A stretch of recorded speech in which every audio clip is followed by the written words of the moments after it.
2 अक्टूबर हम महात्मा गांधी के जन्मदिन को पूरी दुनिया मानती है, लेकिन साथ साथ हमें ये भी याद करना चाहिए कि लाल बहादुर शास्त्री भारत के दूसरे प्रधानमंत्री, उनका भी आज जन्मदिन है। प्रदेश के एक साधारण गांव में, एक साधारण किसान परिवार में, बहुत ही गरीब और छोटे परिवार में लाल बहादुर जी का जन्म हुआ था।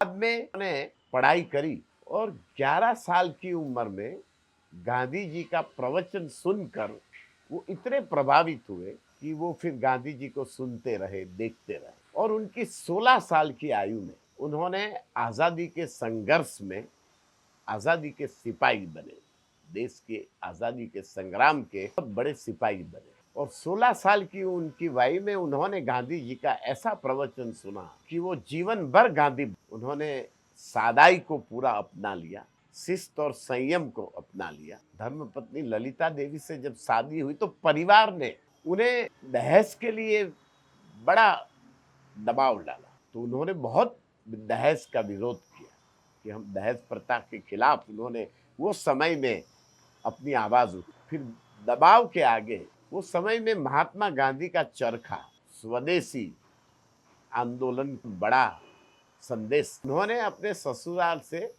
एक चरखा दहेज में स्वीकृत किया। तो ये इनकी विचारधारा थी। बाद में वो तो प्रदेश के विधायक बने, बाद में वो सांसद बने और पंडित जवाहरलाल नेहरू जी की सरकार में वो रेल मंत्री, अभी रेल मंत्री के तौर पे उस समय पे एक छोटा सा अकस्मात हुआ था, एक्सीडेंट हुआ, तो उन्होंने नैतिक जिम्मेदारी अपने सर पे ले ली और अपना इस्तीफा दे दिया। तो ये नैतिकता का उन्होंने बहुत बड़ा शासन में परिचय दिया। इसके बाद देश में एक समस्या खड़ी, पंडित नेहरू जी का अचानक निधन हुआ, तो नेहरू जी के बाद कौन देश का प्रधानमंत्री, इस सवाल का उन्होंने जवाब दिया और वो इस देश के दूसरे प्रधानमंत्री बने। इनका कद बहुत छोटा था, लेकिन उनके दिल का हौसला, उनके आत्मबल थी विराट। उन्होंने प्रधानमंत्री के तौर पे उसका परिचय दिया दुनिया को।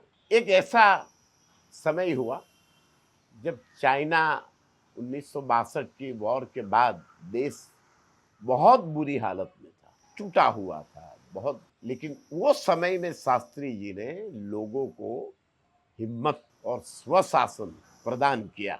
एक ऐसा समय हुआ जब पाकिस्तान से वॉर का समय, तब शास्त्री जी ने अमेरिका और पाकिस्तान दोनों को जवाब, हमारे देश में अनाज की पैदावार बहुत कम थी और मांग बहुत ज्यादा थी, तो अमेरिका से गेहूं आते थे, तो अमेरिका इस वजह से नाराज हुआ।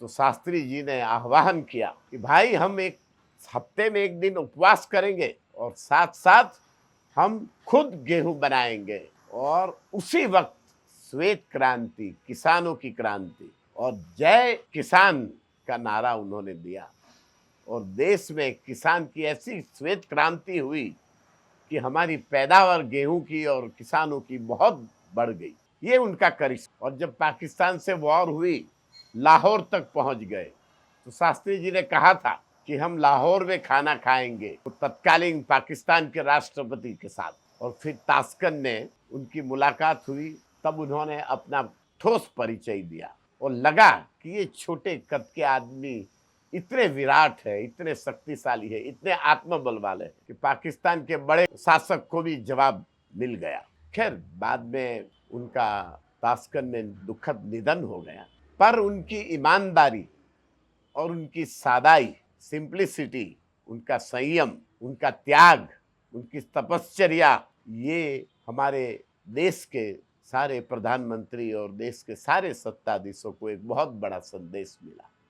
और हमारे देश में इतना ईमानदार और इतना आम इंसान जो जय जवान और जय किसान, मतलब हमारी आर्मी को, सिपाही को जय जवान और किसान को जय किसान, तो यही लाल बहादुर शास्त्री जी की बहुत संक्षिप्त बातें हैं। वैसे तो उनके पूरे जीवन की बहुत ही विशाल बातें हैं, लेकिन आज हम इन्हें जब श्रद्धांजलि देते हैं और उनके जन्मदिन को याद करते हैं, तो हम इनको प्रणाम और सही गांधी भक्त था वो, जिन्होंने अपना जीवन एक गांधी भक्त के रूप में, शासक के रूप में अपना जीवन हमारे देश के प्रति प्रदान। ये लाल बहादुर शास्त्री जो सही में लाल थे देश के, और सही में आत्मबल से बहादुर थे। प्रणाम करते हैं